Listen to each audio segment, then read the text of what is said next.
Praise the lord. December 14వ తేదీ 2024.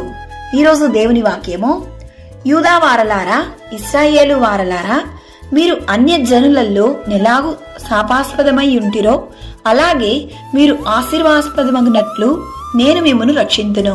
భయపడక ధైర్యము తెచ్చుకొనుడి. జకర్యా 8వ అధ్యాయం 13వ వాక్యము.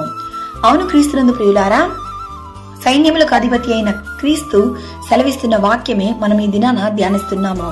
బబులోను చెరలో ఉన్న ఇశ్రాయేలు యూదా ఇంటి వారిని ఉద్దేశించి దేవుని వాక్కు మునుపు శాపాస్పదమై మీరు ఇప్పుడు ఆశీర్వాదాస్పదముగా దేవుడు చేయును. నేను వారికి దేవుడునై ఉందును, వారు నాకు ప్రజలై ఉందురు. ఈ వాక్యం వింటున్న నా ప్రియ సహోదరి సహోదరులారా, మనము దేవుని రక్షణ పొందిన తరువాత ఆశీర్వాదమునకు పాత్రులమయ్యాము.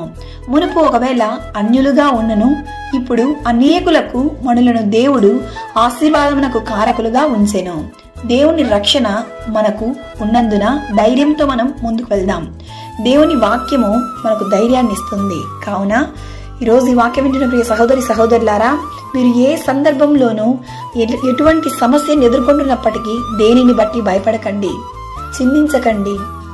సర్వ సృష్టికర్త అయిన దేవుడు నీకు తోడు నీడగా ఉన్నందున ధైర్యంతో ముందడుగు వేయండి. దేవుడు నిన్ను ఆశీర్వదించి దీవించును గాక. ఆమేన్. God bless you.